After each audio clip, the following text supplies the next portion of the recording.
Sinabi ng Panginoong Hesus, ang paghahari ng Diyos ay maitutulad sa kwentong ito. Isang araw, maagang lumabas ang isang may-ari ng ubasan para humanap ng mga manggagawa. Nang makakita siya ng mga manggagawa, nakipagkasundo siya sa kanila na makakatanggap sila ng karampatang sahod para sa isang araw na trabaho. At pagkatapos ay pinapunta ang mga ito sa ubasan niya. Nang mga 9:00 na ng umaga, lumabas siyang muli at may nakita siyang mga taong walang trabaho at nakatambay lang sa may pamilihan. Sinabi niya sa kanila, "Pumunta kayo sa ubasan ko at magtrabaho. Babayaran ko kayo ng nararapat." Kaya pumunta ang mga ito sa ubasan. Nang bandang tanghali, muli siyang lumabas at may nakita pang ilang mga tao. Pinagtrabaho rin niya ang mga ito. Ito rin ang ginawa niya ng mga 3:00 na ng hapon. Nang mag-5:00 na ng hapon, muli na naman siyang lumabas at nakakita pa ng mga ilan na nakatambay lang.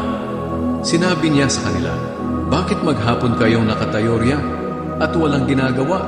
Sumagot sila, "Dahil wala naman pong nagbigay sa amin ng trabaho." Sinabi niya sa kanila, "Pumunta kayo sa ubasan ko at magtrabaho." Nang magtatakip silim na, sinabi ng may-ari sa kanyang katiwala, "Tawagin mo na ang mga manggagawa at bigyan ng sahod. Unahin mo ang mga huling nagtrabaho hanggang sa mga unang nagtrabaho."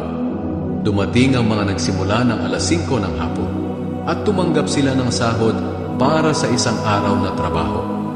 Nang dumating na ang mga naunang nagtrabaho, inakala nilang tatanggap sila ng higit kaysa sa mga huling nagtrabaho. Pero tumanggap din sila ng ganoon ding halaga.